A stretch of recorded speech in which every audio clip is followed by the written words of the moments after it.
जरा सोचिए, एक हिंदुस्तानी पायलट जिसने कभी भारत के फाइटर जेट्स उड़ाए, आज नासा के रॉकेट में बैठकर स्पेस जा चुका है, और वह भी आईएसएस तक, इंटरनेशनल स्पेस स्टेशन। यह कोई मामूली बात नहीं है।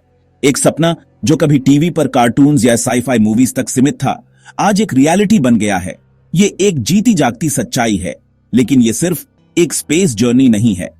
ये एक साइंटिफिक रेवोल्यूशन का हिस्सा है, और इसके पीछे छुपी है एक फैसिनेटिंग साइंस स्टोरी, एक ऐसी कहानी जो आपको सोचने पर मजबूर कर देगी।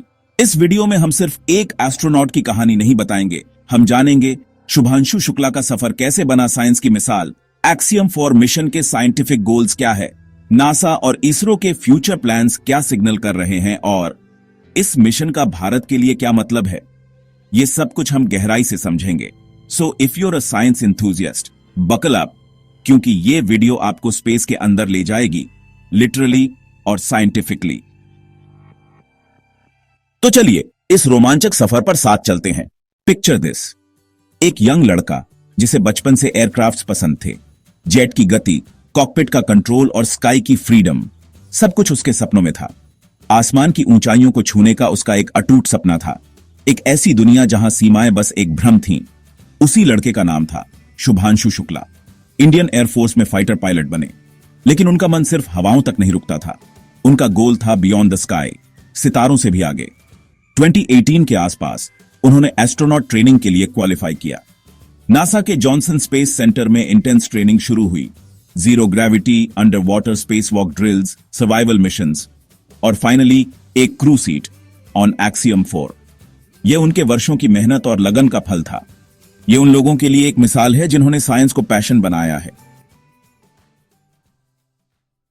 अब बात करते हैं मिशन की, एक्सियम 4। एक्सियम एक प्राइवेट स्पेस कंपनी है जो नासा के साथ मिलकर कमर्शियल और साइंटिफिक मिशंस आईएसएस पे भेज रही है। एक्स 4 में 4 एस्ट्रोनॉट्स गए, एक इटालियन एयरफोर्स कर्नल, एक टर्किश साइंटिस्ट, एक स्वीडिश एस्ट्रोनॉट और हमारे अपने Shubhanshu Shukla.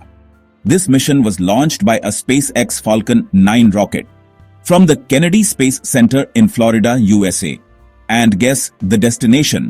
It is International Space Station, जहां ये लोग 14 दिन तक रहेंगे और साइंस के नए एक्सपेरिमेंट्स कंडक्ट करेंगे।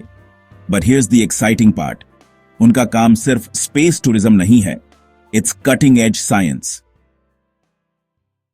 आप पूछेंगे, वहां जाकर ये लोग कर क्या रहे हैं? ये है साइंस और इनोवेशन के दीवानों के लिए एक गोल्ड माइन, जहां हर खोज एक नया दरवाजा खोलती है। स्टेम सेल्स इन माइक्रोग्रेविटी, सेल ग्रोथ पर ग्रेविटी के एब्सेंस का क्या इफेक्ट पीडी रहता है? क्या कैंसर रिसर्च या ऑर्गन रिजेनरेशन में कुछ हेल्प मिलेगा? यह एक महत्वपूर्ण सवाल है जिसका जवाब वैज्ञानिक ढूंढ रहे हैं।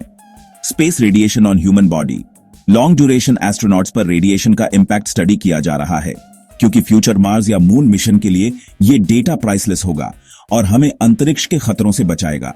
AI in space health monitoring, AI based tool से एस्ट्रोनॉट्स के वाइटल्स को रियल टाइम ट्रैक किया जा रहा है। फ्यूचर में अर्थ के रिमोट हॉस्पिटल्स में भी ये टेक यूज हो सकता है, जिससे दूर दराज के इलाकों में भी बेहतर स्वास्थ्य सेवाएं पहुंचाई जा सकें। इमेजिन करो, आपका next health scanner space tech से इंस्पायर्ड हो।